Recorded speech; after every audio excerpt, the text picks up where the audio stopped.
Hello শিক্ষার্থীবৃন্দরা, কেমন আছো সবাই? আজকে দেখব হচ্ছে 3-এর গ নাম্বার অঙ্কটা। 3-এর গ নাম্বার অঙ্ক হচ্ছে, দেখাও যে 3 log 10 base 2 plus 2 log 10 base 3 plus log 10 base 5 equal log 10 base 360। অর্থাৎ এখান থেকে log 10 base 360 এটা প্রমাণ করতে হবে। তো লেফট হ্যান্ড সাইড থেকে শুরু করা যাক। লেফট হ্যান্ড সাইড দিয়ে লিখব যে 3 log 10 base 2 plus 2 log 10 base 3 plus log 10 base 5। এই অঙ্কটা কিন্তু খুবই সহজ। গত 2 ক্লাসে যে ক খ যে অঙ্কগুলো করেছি অনুরূপ ওই অঙ্কটার মতোই হচ্ছে এই অঙ্কটা।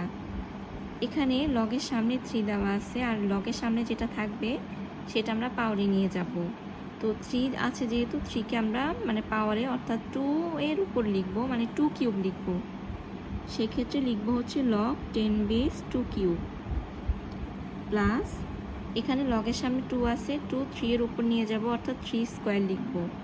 সেক্ষেত্রে লিখব log 10 base 3 স্কোয়ার প্লাস এটা যেভাবে আছে সেভাবেই থাকবে log 10 base 5 ইকুয়াল। এখন যেহেতু প্লাস আকারে আছে, এটাকে বলা হয় গুণফলের লগ বা গুণের লগ। গুণের লগটা কিভাবে হবে? প্লাস আকারে থাকলে লগের বেসের সাথে যে সংখ্যাগুলো এগুলা গুণ হয়ে যাবে। তো আমরা কিভাবে লিখবো? সেক্ষেত্রে log 10 base 2 cube into 3 square into 5 একটা ব্র্যাকেট দিয়ে দিব। এবার লিখব log 10 base 2 cube 8 into 3 square 9 into হবে 5 ইকুয়াল log 10 base। এবার এই তিনটা গুণ করে দিব, 8 8 ইন্টু 9 ইন্টু 5 গুণ করে দিব। 8 নং হচ্ছে 72, 72 এবং 5 যদি গুণ করি হবে হচ্ছে 360 অর্থাৎ 360 ইকুয়াল রাইট হ্যান্ড সাইড।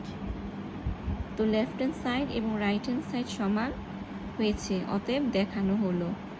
তো 3 log 10 base 2 plus 2 log 10 base 3 plus log 10 base 5 equal log 10 360। এটা প্রমাণ করে দেখানো হলো। আর এটার প্রমাণটা কিন্তু খুব সহজ। জাস্ট আমি লেফট হ্যান্ড সাইডটা লিখেছি, তারপর যেটা লগের সামনে আছে সেটাকে আমি পাওয়ারে নিয়ে গেছি।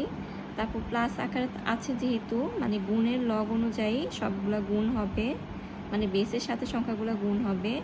এবার log 10 বেস লিখে ক্যালকুলেশন করব। 2 কিউব 8, 3 স্কোয়ার 9, তারপর 5 আর সবটা গুণ দিলে হবে 360। তো এই হচ্ছে রাইট হ্যান্ড সাইডের সমান। তো left hand side right hand side সমান দেখানো হলো। আজকে এই পর্যন্তই। ভালো থাকো সবাই, আল্লাহ হাফেজ।